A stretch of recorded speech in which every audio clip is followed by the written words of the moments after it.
It was a $15 million gamble in frozen dirt, and it nearly crushed him.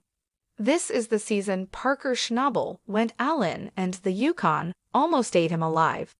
It all started with a map, a few drill results. So this is like a map with the drill results. Sonic results Australia Creek. Some promising data and then an unexpected offer. The land was up for sale. Not just the land, but the houses, the equipment, the entire mining camp, everything. Gold miner Parker Schnabel saw something in it and took a huge risk. He spent $15 million on a single piece of land in the Yukon. His goal was to pull out 5,000 ounces of gold. That's the dream. But hitting that number was never going to be easy. From the start, everything seemed to be working against him. The place he bought was Dominion Creek, Parker's old claims. Dominion Creek is 7,500 acres, and Parker wasn't just guessing. People had talked for years about the gold that could be hidden there. Some even said there might be 80,000 ounces buried in that ground. That's over 160 million worth of gold, but there was a serious problem. All that gold was deep. We're talking 40 feet down, stuck in frozen earth that was as hard as rock. Shooting for 5,000 ounces sounds great, but actually finding it in this terrain, that's the real fight. From day one, Dominion felt cursed. The very first dig, things already looked bad. Parker believed there might be gold in the tailings, leftover piles from earlier mining. If there was, it would be great. No stripping needed, already thawed. But hope only lasts so long when machines start falling apart. And that's exactly what happened. The noise of bulldozers and excavators filled the air until it didn't. Because one after another, the machines broke down. Teeth on an excavator bucket just snapped off. Then a hydraulic hose exploded, spraying hot oil everywhere. It felt like every day brought a new problem. And when the machines were down, nothing happened. No dirt moved, no gold washed, just time and money draining away. Every minute they weren't mining, Parker was losing money. And this was all before they'd found a single ounce of gold. The stress was unbelievable. One moment, Parker was sitting on a fortune. The next, he was in massive debt, watching the days fly by with no gold in sight. How did the crew even keep it together? That's the real question. They had to keep moving, fix what broke, and stay focused, all while knowing that winter was inching closer every day. The crew's emotions were all over the place. One week they'd find a good chunk of gold. Everyone would be laughing, hopeful, dreaming big. The next week brought barely a few flakes, and suddenly no one was talking. People started wondering if they were even digging in the right spot. That up and down rhythm, full of hope one moment, full of doubt the next. That's what mining is really like. It was a test to see if Parker's massive gamble would turn him into a millionaire or leave him with nothing but a $15 million disaster. Parker knew hard work alone wouldn't be enough. Not here, not at Dominion. He needed something better, something faster, stronger. His old wash plant, Big Red, had been with him for years, but it just wasn't going to cut it anymore. And just as Big Red started falling apart with broken tension bars and breakdowns of its own, Parker made a move no one saw coming. He went across the world to New Zealand. While most people were focusing on the Yukon, Parker was thousands of miles away, meeting with expert gold miners. He was on the hunt for better ideas and better machines. What he saw there, it was wild. He came across a floating wash plant, a massive piece of equipment that floated on a pond, sucking up dirt from the bottom. It looked like something out of a sci-fi movie. Big, powerful, efficient. But even that incredible machine wasn't the answer he was looking for. For Parker, it just wasn't the right fit. The Klondike isn't calm or flat. It's rough, rocky, and full of hills. That kind of machine would never work out there. Most people might have been discouraged and walked away, but not Parker. He came up with an even bigger idea. Instead of buying someone else's machine, Parker decided to build his own. That bold decision kicked off a massive new project that would take 2 full years of hard work. He started designing his dream machine, one that would be tougher, faster, and way better at catching gold than anything he'd ever used before. He named it Roxanne. It was a big moment. The new wash plant was finally heading out to the cut. Parker's ready to unleash his new $1 million wash plant. Parker and the crew were proud of it. It looked clean, strong, and sharp. The plant had a solid setup, and even though everyone expected a few quirks to fix, they liked what they saw. It took months to put Roxanne together. The crew welded giant steel parts, painted everything bright blue, and pieced it all together like one huge complicated puzzle. This was another huge gamble on top of the first one. Parker was betting that Roxanne would be the game changer, the machine that could finally unlock all that gold buried deep at Dominion Creek. When Roxanne fired up for the very first time, the excitement was real. It looked like a big blue superhero ready to save the day, and the first run was a big success. The crew pulled over 56 ounces of gold right away, but the good times didn't last long. Soon after, a small wire came loose and shut everything down. Then a major water hose broke, spraying freezing cold water everywhere. That's when everyone got a hard reminder. Even a brand new expensive machine isn't perfect. It takes hard work, constant effort, and a little luck to keep the wheels turning. Now the crew had something big to think about. Was Roxanne the miracle machine that would save their season? Or was it just another expensive machine full of problems? As the long mining season dragged on, that question kept coming up. Everyone was getting tired. The early mornings, the late nights, the constant push to keep going, it was wearing them down. And that mountain of gold they had all dreamed about, it still wasn't growing fast enough. The crew's big goal of 5,000 ounces still felt painfully far away. They were exhausted, frustrated, and in serious need of some good luck. They needed a sign, something from the ground, to show them all the hard work was actually worth it. And right when things felt like they might fall apart, the ground gave them something incredible. No, it wasn't a mountain of gold. It was something even cooler. The crew found a single gold nugget that weighed 41.80. That's already impressive, but the shape of the nugget was what really shocked them. It didn't look like a typical round lump. It had a rare and stunning design called dendritic. That means it looked like a tiny golden tree branch or a jagged bolt of lightning frozen in place. It was wild, it was beautiful, and the crew immediately gave it a name. They called it the electrifying nugget.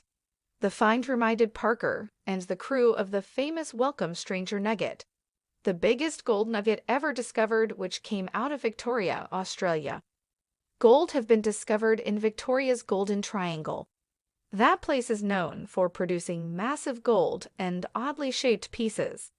The electrifying nugget felt like it belonged in that same category. Because of its rare shape, it was way more valuable than regular gold. Collectors are always willing to pay top dollar for nuggets like that.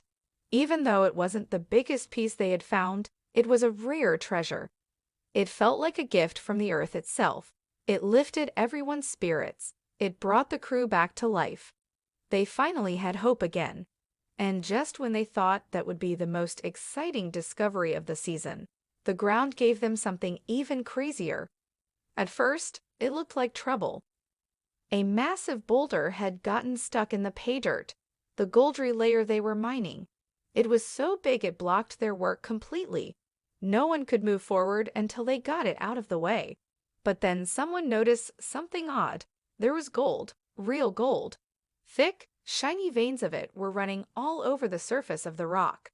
This wasn't just a random obstacle. It was hiding something special. The crew jumped into action.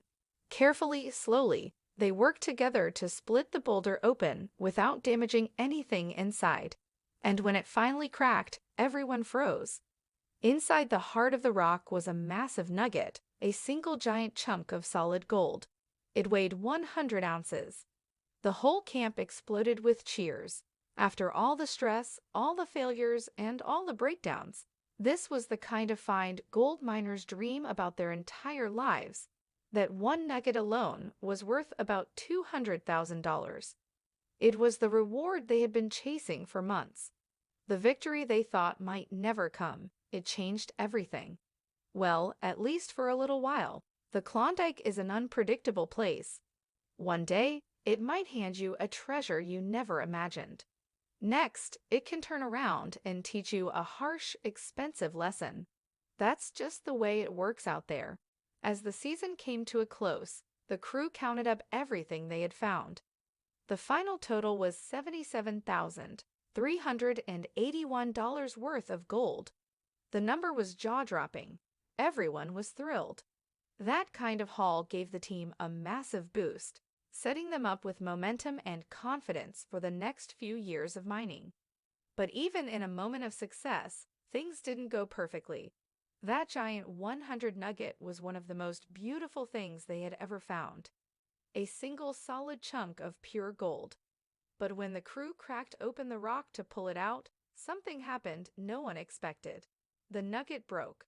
It split into a few large pieces, and the energy in camp shifted. What had been a joyful moment instantly became bittersweet. Sure, it was still an incredible amount of gold. It was still worth a lot of money. But now it wasn't one solid, unique piece. It had lost its rare collector's value. The extra worth that came from being a once-in-a-lifetime nugget was gone in an instant. So this is where the welcome stranger nugget was found. So that was the biggest nugget in the world. So it was pretty bloody big. That kind of thing could make a lot of miners want to quit. After working so hard for something so rare, watching it break would feel like a cruel joke. But Parker and his crew didn't let it stop them. They understood what gold mining is really like. You take the wins and the losses, you learn, and you keep going. Even though the nugget cracked, it still brought them closer to their goal. And more importantly, it proved they were digging in the right place. The gold was there. The ground was hiding more secrets.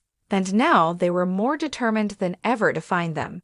Every show has its behind-the-scenes mysteries, and a hit show like Gold Rush has more than most.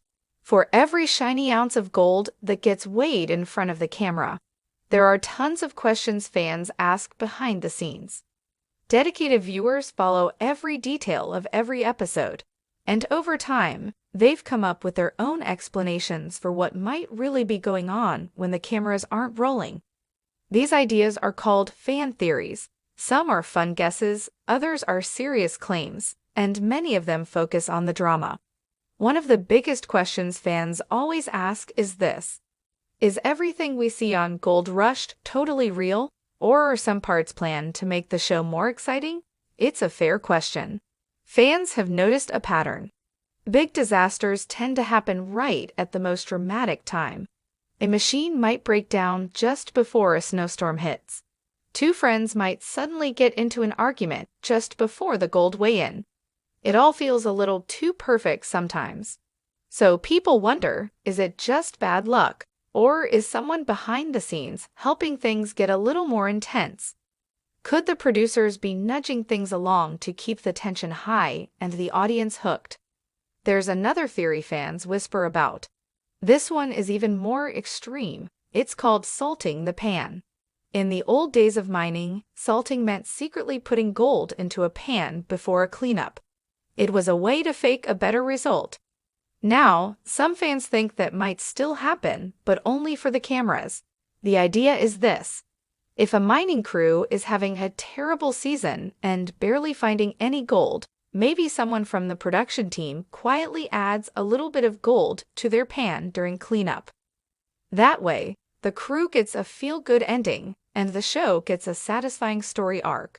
It's a wild claim, a serious one. And to be clear, there is no proof that anything like this has ever happened. It's just a theory. But it shows how deeply fans think about what they're seeing on screen. And it reminds us that in Gold Rush, what happens off camera can be just as fascinating as what's in front of it. Sometimes what happens behind the scenes is just as dramatic as what we see on camera.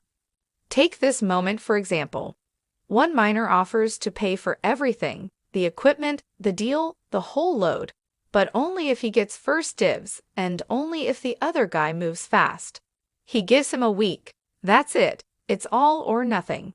These kinds of moments make the gold rush feel real. They keep fans hooked, but not everyone believes everything they see. Most fans truly want the show to be authentic. They want the danger, the arguments, and the wins to be real. That's why when someone brings up a theory that Gold Rush might be faking some parts, fans push back. If it were true, it would ruin the magic. But the fact that people care so much about these theories says a lot. It means the audience values honesty. They want the struggle to be real. They want to believe in the dream of finding gold. One of the most talked about theories is a lot more believable. It's not about drama, it's about dollars. On the show, we've seen Parker spend over $15 million. That's